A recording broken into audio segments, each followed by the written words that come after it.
తమిళంలో super hit అయిన 'DNA' మూవీని తెలుగులో 'మై బేబీ' పేరుతో రిలీజ్ చేశారు.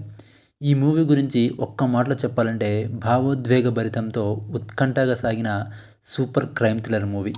ఇది జియో హాట్‌స్టార్‌లో కూడా ఉంది. ఎలాంటి అభ్యంతరకరమైన సన్నివేశాలు లేవు. ఫ్యామిలీతో చక్కగా చూడొచ్చు. ఈ మూవీ కథ పుట్టిన బిడ్డ పురిట్లోనే చేతులు మారిపోవడం అనే సున్నితమైన అంశం చుట్టూ తిరుగుతుంది. నా బిడ్డ మారిపోయిందిరా దేవుడు అని కథానాయిక మొత్తుకున్నా మొదట్లో ఎవరూ నమ్మరు. అయితే హీరో తన బిడ్డను వెతికే క్రమంలో దీని వెనక పిల్లల అక్రమ రవాణా ఉందని తెలుసుకుంటాడు. ఆ తర్వాత ఏమిటో చూసే వాళ్ళకు థ్రిల్ ఉండకుండా చెప్పడం బాగుండదు కాబట్టి మీరు చూసి తెలుసుకుంటే బాగుంటుంది. దర్శకుడు నెల్సన్ వెంకటేశన్ ఓ సాధారణ కథాంశాన్ని ఎంచుకున్నప్పటికీ దాన్ని చాలా కొత్త కోణంలో గ్రిప్పింగ్గా తెరకెక్కించడంలో విజయం సాధించాడు. చివరగా 'మై బేబీ' ఒక ఉత్కంఠభరితమైన క్రైమ్ థ్రిల్లర్. కాకపోతే కొంచెం అక్కడక్కడ ల్యాగ్ సీన్లుంటాయి.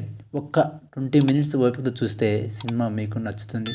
హాస్పిటల్ చుట్టూ అల్లుకున్న పిల్లల అక్రమ రవాణా మాఫియా గురించి చూపించిన తీరు షాకింగ్‌గా ఉంటుంది. ఈ సినిమాకు తెలుగు, తమిళంలో పెట్టిన పేరు కరెక్ట్‌గా సూట్ అయింది. మరి ఇంకెందుకు ఆలస్యం, వెంటనే సమయం చూసుకొని చూసేయండి మరి. ఇప్పటికే మీరు ఈ మూవీ చూస్తే కామెంట్ చేయడం మాత్రం మర్చిపోకండి.